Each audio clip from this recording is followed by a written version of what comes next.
Hello and welcome back to my channel, The Caspers. My name is Will.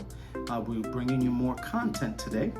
And today's topic is going to be the pros and cons of parking at the port for your next cruise, or just finding some off-site parking. Both have advantages, but both have disadvantages as well. Okay, so I'll tell you a little bit more about my experience, and then you do your research, and then of course you make your own decision on what you feel is good for you. Okay. All right, so when you think about port parking, it sounds very convenient, right? Which it is, okay? You park right at the port in front of the terminal where your cruise ship is at. You go there in the morning, you park, you get your luggage, bring it to the port. You have your luggage personnel there, help you take your luggage in, and it's waiting for you at your cabin, right? Okay. It's fine and dandy, but you have a price to pay for that. You pay for convenience, right? Just like everything at 7-Eleven is very convenient, but you pay a lot more there, right? All convenience stores are like that. You pay for convenience. So when it comes to parking at the port, you're gonna pay a little bit more. And price may vary depending on what port you come out of. Port of Miami, Port Canaveral, Tampa. I live in Florida, so usually those are the ports that I sail out of. I've only sailed out specifically out of Port Canaveral in Miami, and I do know that Port Canaveral is cheaper when it comes to port parking and a lot less chaotic than the Port of Miami, which is obviously a little bit more, it's a bigger city. So, those are the advantages and disadvantages of that. Now, off-site parking is great too. I've used it many, many years where all I did was just use, off-site parking.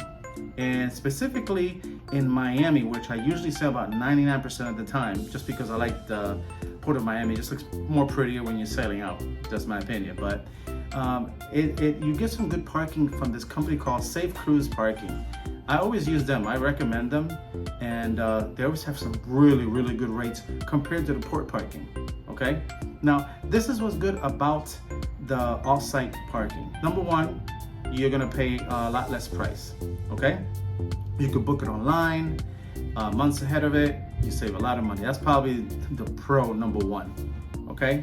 But also, at the same time, the other benefits is that when they do take you over to the port, which they do have free shuttle parking, when it takes you to the port in front of your cruise ship, it leaves you right there. So basically they drop you off and boom, you go right into checking in, and then you have your porters there helping you out with your luggage. So when it comes to luggage assistance, I think that's a little bit easier because they kind of leave you right there in the front or on the side, depending on what building they're in, depending on which terminal it is in the Port of Miami. So that's the good thing about it. However, at the same time, even though it's cheaper and that's good to do, get dropped off right in the front, it's a little chaotic because they open at 10 o'clock in the morning, and this is for different ones. They have different times that they open. So you gotta check your times that they open, because you don't wanna get there before they open and then you're just kind of just waiting around.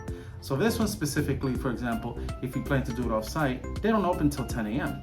So you get there at 10 a.m., they open, you check in, park your car, and then you're just kind of waiting until the shuttles start running over to the Port of Miami, okay? It's a little chaotic sometimes because it's a lot of people do the same thing you're doing. They want to save money. They can park at the off-site parking, and you save a lot of money, but you jump in through more hoops. You gotta wait for the shuttle. Shuttles get full really quick.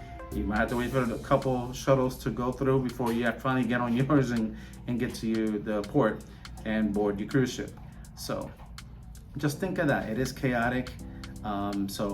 If you got some extra time, you don't mind the chaos, that's great. If you're traveling with young kids, you might want to think about it, because on the actual shuttle buses, there could be limited seating. It's kind of crowded. But if you have older kids, and I guess, it depends on what works for you. Try it out. So I always say, hey, I'm not the type of person to criticize everything and so on. I just say, try it yourself, see what works for you, okay? So those are the differences between the two. Price them out and see what works for you, as far as if you think it's worth it. If you need to park at the Port of Miami, or should you save a little bit more money and park off-site. Sometimes it's just a difference of about $30. The last cruise that I went on, which was out of the Port of Miami, which was at the end of May. The difference between the port parking and the offsite parking was, I think, like $32.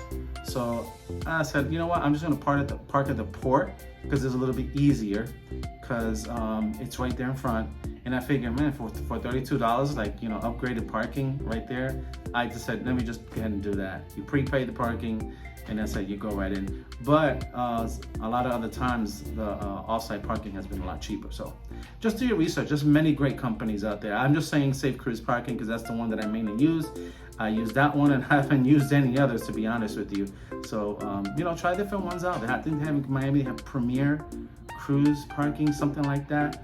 You know, you're gonna, let me tell you something about the reviews, now that I think of it. Okay, the reviews are never gonna be good, okay? You're gonna see a lot of people complaining about the reviews, okay? What you should do is read the reviews and see what the common denominator is on each review. What are they complaining about? Are they complaining about that it's taking so long, that it's crowded? Well, that's obvious. You're on a cruise going with 1 million other people, so of course it's gonna be crowded. They're doing the same thing that you're doing, and for you to think you're the only one going on a vacation, then, you know, you might want to think your vacation, you know, from here on. So those are usually what the complaints are about, waiting time and so on like that. You were gonna wait, even when you come back from the cruise for the shuttle. You're gonna wait a little bit of time. That's the pros and cons of it. Cheaper, but you jump through more hoops. When you park at the port, boom, you're right there.